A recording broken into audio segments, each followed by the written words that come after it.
Ekintu kye ndabye mu kutambulako wano, ndabye ekintu abantu ba wano services zaabwe nga respectinga nnyo ba customers baabwe. Ndabye kwegamba nga bakuuma emirimu gyabwe with respect n'abantu be bakolera. Bw'ogenda oba mu bbanka oba ogenze mu ofiisi yonna otuukawo n'akubuuza bulungi kubanga amanyi ddala w'otambulidde otambula, ate ekirala okozesa ssente zo. Ate tebayagala kuweebuula companies zaabwe, baagala okukuuma reputation yaabwe. Kakati ye yennyini bw'oba ogenzeewo n'akubuuzaako bulungi, bw'aba layini eri bbize n'agamba nti nolindako katono few minutes, naye buli ssaawa aba akukyekingako n'agamba nti kikolako, thank you so much for waiting. N'abeera ng'anoonya omuntu omulala oba ye yennyini ayinza okukulekako ku hold ng'akusabye bw'oba toliiwo mu buntu. N'akugamba nti weebale nnyo okugumiikiriza. N'akola ku kintu okulaba ng'ajja akuweereza ky'ayagala okukuweereza naye ng'akikola mu butuufu. Bw'oba toli ku ssimu oba oli awo mu buntu era kyasooka okugamba nti nsonyiwa munnaaye kubanga nduddeyo era nsonyiwa okukuleka ku hold ng'oli ku ssimu. N'akola ku kintu. Bw'aba amaze okukolako bulungi nnyo ng'akikozeeko oba oli mu bbanka n'akubuuza nti waliwo ekintu ekirala kyonna kye wandyagadde nkuyambe? N'omugamba waliwo nali njagala okukyusa oba akawunti yange nkyuse address. N'agamba okay, we can do it right now. Tuyinza okukikolako kaakati. N'akikolako.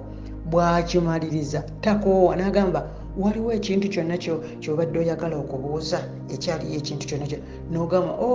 wamma mbadde njagala okwawula address zange zino egyembeerako wembeerera ddala njawule n'eno gye mpisaako amabaluwa. N'agamba okay, we can do that. Naawe n'omwebaza kubanga owulira ng'omutima gwo gusanyuse, akubuuza akuwadde obudde, akufuddeko, akuwadde ekitiibwa, akutwalidde ddala ng'omuntu gw'aggyamu ku kasente ago mazima, ate bwesigwa, ate bwesimbu, ate kwegamba omuntu okugamba nti munnaaye era bw'onoogenda ojja kubeera ng'okomawo kubanga engeri gye nkuyisizzaamu oyinza ogisiima. Era bw'omala n'abuuza wali okyalinayo ekibuuzo ekirala ky'oyagala okubuuza nti yes, nina ennamba empya, nakyusa ennamba yange. We can change that. Tuyinza okugikyusa n'agiteekamu. Kwegamba neewuunya saavisi abantu bano engeri gye bazikolamu. Omuntu yenna bakutwala ng'omuntu nze ebifo bye ngenzeemuko bwe nti bwe ndabye abantu nga bakola ebintu n'empulira bw'omala bw'oti n'omwebaza nawe n'olaba ng'otutte ekiseera kinene n'ogamba weebale nnyo, weebalire ddala. N'agamba anytime. Era bw'obanga owulira olina ky'obuuza kyonna oyinza okubeera ng'okola ki ng'otukubira. Kakati ogenda omutima gwo gusanyuse nga ddala olaba bakukoledde ku bintu, otandika okwagalira ddala ekifo ekyo. Waliwo ebifo ebimu by'otuukamu nga waliwo abantu b'osanga nga mpozzi olunaku lumubeeredde bubi oba ayina by'alowooza oba eka yazze ku mulimu nga si birungi. Bw'ogenda nno munnaaye bw'oba naawe wafulumye tosabye, bayibuli egamba tunaafulumanga n'omukisa tunaayingiranga nagwo. Era bayibuli egamba mu ngero 16:9 nti emirimu gyo giteresenga Mukama naye anaakulaakulanyanga entegeka zo,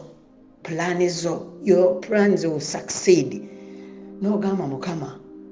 mu ngero 3:6 nti engendo zaffe tuziyiringisizenga ku Mukama naye anaatulaganga ekkubo ettuufu. Kakati laba otambudde, Mukama akulaze ekkubo ettuufu,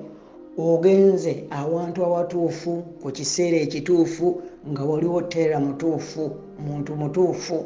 Ekyo kye kitusabisa, ekyo kye kitulemesa ku kigambo kya Katonda kubanga ekigambo kya Katonda kye kitangaala, kyo kikuba ttooki kiraba ekiriwa mu nzikiza. Kakati nga tonnafuluma weesize Katonda mu ngero 3 olunyiriri olwokutaano agamba nti kale weesige eŋŋanze weesige Katonda oleme okwesigama ku magezi go ggwe olw'okubanga neesize Katonda nga sinaba kuva mu nnyumba ne ŋŋamba Mukama nfuluma weebale nnyo olw'omukisa gw'ompadde olunaku lwaleero nfuluma naawe mu magenda ate Mukama nkomawo naawe mu mayingira okukusaba kunene nnyo Mukama amanya nti omufudde engabo yo omufudde ekiddukiro kyo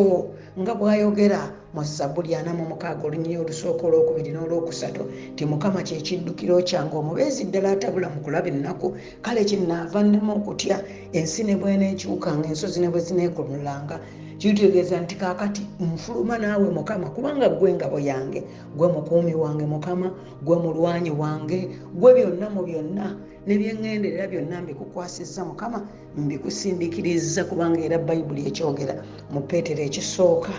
essula ey'omusanvu nti kale nga tubisindiikiriza byonna oyo Katonda ateeka ensonga zaffe ku mmeeme ye kaakati olw'okuba weesize Mukama laba Mukama akututte mu kkubo eddungi laba bw'osisinkana omuntu mu ofiisi yonna oba mu kkubo ng'asimayiringako ng'akuwa ekitiibwa ng'ayogera naawe bulungi ebintu byo nga bitambula bulungi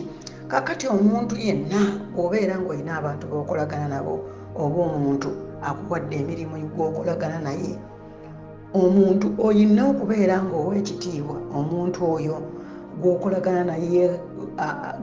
gw'ojjamu ku nsimbi ye kasitoma wo okumufaako okumulaga ekitangaala yadde ebintu tebinnaba kubeerako ebituuka n'omulaga emitemwa n'ogamba kati nno wano mu wiiki nga 2 tujja kuba tutuuse wano mu wiiki 3 ate awo tujja kuba tuyiseewo we tunaatuukira mu mwezi ate tujja kuba tulinnye akafunvu kati ate nno emyezi 3 we ginaawerera awo tujja kuba nga tulinga abatuukidde ddala waliwo ebintu by'otalinda kasitoma ye kubeera kukubeerako nga kukubeererako ddala era amanyi n'okugamba bw'aba akubeerabeerako n'agamba naye nsonyiwa okubeera nga nkutawaanya naye waliwo kye mbadde njagala okumanya naye gwe omuntu ali mu ofiisi ofaayo nnyo okulaba nga kasitoma woono afuna kyennyini ekituufu ekimusanyusa ekimuwummuza omutima n'asobola okutambuza emirimu emirala bannaye ekyo kituleetera okukuuma abantu baffe mu bulamu bwaffe bannaye tulina okuyiga okukuuma abantu Katonda baatuleetedde mu bulamu bwaffe bannaye omuntu omulungi omuntu ow'omuwendo omuntu akwagala omuntu abantu balina ebintu Katonda yateeka package mu muntu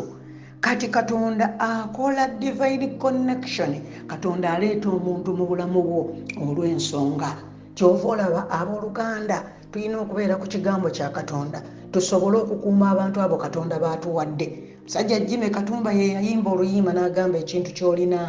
lwaki okigaya kimala kukuvaako naye ng'ate emirundi egisinga kiba tekikyadda nate kimala kukuvaako olwo n'ozuukuka naye ng'emirundi egisinga tekikyadda nate bannaye waliwo ekikuli mu maaso Mukama yakuwa Mukama akuwadde omukyala oyo muteekemu ekitiibwa Mukama akuwadde kasitoma muteekemu ekitiibwa yenna oba omulaba munyirivu oba si munyirivu oba ayambala atya oba tayambala atya wali olabyeko ku basajja abagagga ewaffe eyo e Uganda eyo wali abasajja n'abakyala nga ye bw'omutunuulira tomulabako na nsimbi naye ng'ayambala lugabirize n'ateekako akasaati ke n'atambula naye ng'ayina ebikapu bya ssente kyova olaba kitugwanidde nti abatambulira mu mwoyo abo be baana ba Katonda bw'oba otambulira mu mwoyo Katonda akumulisiza n'olaba n'ebiri mu nzikiza naye omutawaana ekituleetedde obuzibu n'okutuuka ku bintu bino ebisinga bye tutuukako tulabisa amaaso gano ag'ensi amaaso g'ensi tetutambula lwakulaba naye banaye twetaaga okutambula n'okukkiriza omuntu bw'ondaba ojja kulaba meeyi tasaniridde bulungi kaviiri omulyoka omusalira omusango ku ekyo omujajingiraawo omupimiraawo naye nga tomanyi ekyo ekiri mu nze tomanyi ekiri mu mwami oli tomanya ayina ebikapu bya ssente kubanga abantu ffenna abasinga tunoonya ssente naye bwe tulaba omuntu omwami oyo mugagga omukyalo oyo mugagga olwo nga mulyoka mumusasaamu ekitiibwa ekyempewo kubanga mumusaamu kitiibwa lwakuba mumanya alina naye abantu bakumanye nti tolina buli kantu konna akabi bajja kukakukola bajja kukuleebeesaleebeesa bajja kwagala okulaga nti banaye gwe wayagala okubeera bwotyo naawe oli mu nsi ofuba olabe nga oyagala olabe ng'oyinako wootuuka tewali muntu ayagala kubeera ekyo kyali era gwanyooma omuntu olw'endabika nkusaba olunaku lwaleero oveewo nga weenenyezza kubanga oyo omuntu gw'onyooma gw'ojooga omunyooma olw'endabika eyo ayinza okuba nga akaaba ayinza okuba nga anoonya naye tomanyi lwankya bw'anaabeera kubanga katonda we muzira oyinza omulaba awo pozi ng'alinga omukyala kaana bwe yali nga talina mwana naye ng'omukazi ekintu kimu kye yalina eky'amaanyi yalina katonda we n'asaba katonda we naye ng'olaba ono Penina ye alaba abaana alaba ali bulungi alaba alina omwami kati ng'ayagala aleebeesa ono atalina oba bannaye ensi yakola etya oba omuntu alowooza atya kakati omuntu bw'aba talina ate ojooga mujooge onyooma munyoome omusabusa wansi n'omuleebeesa gw'omuntu alina katonda omuntu atalina eyeetaaga abo katonda baatugamba okuyamba reaching obulamu bwe omuyambiddewa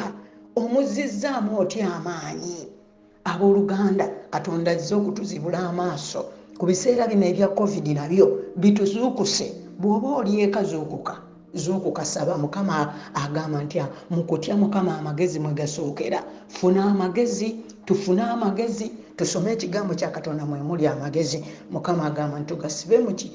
mu bulago bwaffe ng'ekyobuyonjo naye nga poyinti ebadde nti banaye kirungi okubikkulirwa ne tutambulira mu mwoyo ne bw'oba nga tonnalabako n'otambulira mu kukkiriza nga buli muntu gw'osanga omuwa ekitiibwa kye ekimumala tomanya waliwo divine connection bantu bameka boofiiriddwa mu bulamu abakuvuddeko nga wali ofunye omukisa n'ofuna abantu ab'omuwendo nga wali osobola okubayimukirako n'otegeera ebyo by'otamanyi katonda atuleetera abantu ye yennyini ajja n'akyala kyova olaba bayibuli egamba nti najja nali ku mulyango naye tewakimanya tufiiriddwa abantu bangi nnyo abantu bakuvuddeko ab'omugaso olinga bwe wali tokyuka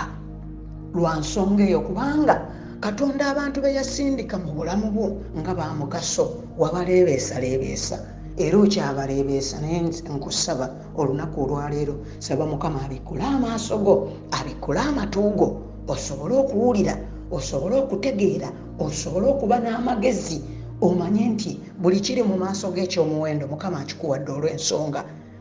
kyalwa benefiti yo ya bulamu bwo na famire yo mukama mulungi akuwenye omukisa abooluganda tutambuze emirimu gya mukama bulungi tutambuze katonda byatuwadde bulungi ofiisi zatuwadde tuzitambuze bulungi lwa kitiibwa kye platform katonda gyakuwadde lwa kitiibwa kye gw'oli kalogoyi mukama akwebagala nga yesu bwe yeebagala akalogoyi naye mwana wattu nako kaayita ku kapeti nako baakawuulira ensansa kakati olunaku olwaleero mukama w'ekisa akuwa omukisa akulabisa ekisa mukama akusonyiwe mukama atusonyiwe mukama ansonyiwe eri abantu besaategeera nti bamuwendo mu bulamu bwange mukama akusonyiwe eri abantu bwewasindika ebweru n'otamanya nti baali bamuwendo mu bulamu bwo era nsaba ekisa kya katonda kituyambire wamu ffenna tukwate abantu abo tuyogere nabo munaye nsonyiwa nenenya mu maaso go nange nsonyiwa banaye nga mutabagana batubeera bumu batulaba katonda mu nsi eno ey'abalamu ate ne bwe tuli batuvudde mu nsi tulabe essanyu nga tusinza forever and ever mukama abawenye omukisa manya gange nsigadde nga ni maama May Kawaala namba yange 857 266 277 tuyinza okusaba ne twogerako ne tusaba ne tulaba ekigambo kya katonda sinze mbikola nange naye bwe tugenda mu kigambo kya katonda gwe nange tuba tulaba katonda ne tubeera mu prayer of agreement mukama n'akola weebale nnyo weebalire ddala tujoyininge mu kusaba ku ssaawa 3 era ku layini Healing Outreach Ministries, era otujoyininge ku ssaawa 10:30 nga obudde bukya Eastern Time, Uganda ssaawa 5:30